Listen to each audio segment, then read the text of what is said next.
Breaking news. मालेगावात ताडीच्या नावाखाली मृत्यूचा व्यापार. नमस्कार, मी संभाजी पगार आणि तुम्ही पाहत आहात लोकशाही माझा SP न्यूज इंडिया.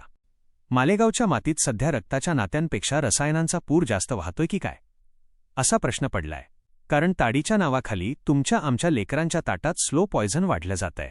निसर्गाचं पेय म्हणून ज्याला ओळखलं जातं त्या ताडीत चक्क कुत्तागोळी आणि कोदरक पावडरचं विष कालवलं जातंय. प्रशासनाचे डोळे मिटलेले आहेत की त्यांना आर्थिक गुंगी आलीय. मालेगाव तालुक्यातील करजगव्हाण, येसगाव, निमगाव आणि सौंदाणे ही नावं सध्या चर्चेत आहेत. ती तिथल्या विकासासाठी नाही, तर तिथं सुरू असलेल्या मौत का व्यापारमुळे. लोकशाही धडक मोर्चाचे संस्थापक शेखरदादा पगार यांनी आज अपर जिल्हाधिकाऱ्यांच्या दालनात जाऊन प्रशासनाचे अक्षरशः वाभाडे काढले आहेत. जिथं ताडीची झाडच नाहीत तिथं हजारो लिटर ताडीचा महापूर येतोच कुठून. हा ताडीचा पांढरा रंग नसून मालेगावच्या तरुणाईचं आयुष्य काळं करणारं रसायन आहे. या ताडीच्या गुत्त्यांवर जे काही विकलं जातंय ते ऐकून तुमचेही पाय कापतील.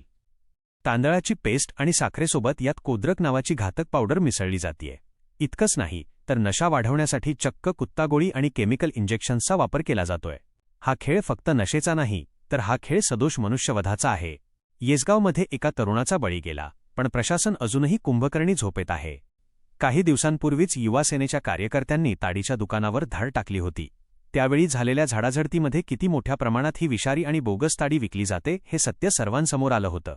न्यूज चॅनलवर याच्या बातम्या झळकल्या, व्हिडिओ व्हायरल झाले. संपूर्ण मालेगावने हा धक्कादायक प्रकार पाहिला, पण तरीही प्रशासनाला जाग आलेली नाही. नुसतं निवेदन देऊन शेखरदादा पगार थांबलेले नाहीत. त्यांनी आता सत्तेच्या खुर्चीलाही हादरा दिलाय. मालेगाव प्रशासनाने जर तात्काळ दखल घेतली नाही तर हे आंदोलन फक्त जिल्हाधिकारी कार्यालयापुरतं मर्यादित राहणार नाही.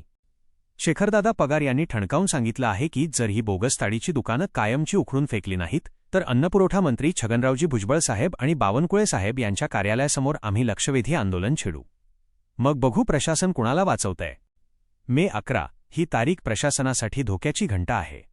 वंचित बहुजन युवा आघाडी आणि लोकशाही धडक मोर्चा आता रस्त्यावर उतरणार आहे.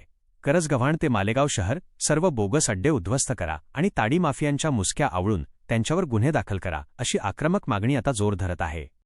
आता प्रश्न फक्त प्रशासनाचा नाही तर मालेगावच्या अस्तित्वाचा आहे. प्रशासन या माफियांच्या मुसक्या आवळणार की आणखी एका बळीची वाट पाहणार, हे येणारा काळच ठरवेल. पण एक लक्षात ठेवा, जनतेचा संयम सुटला की खुर्च्या टिकत नसतात.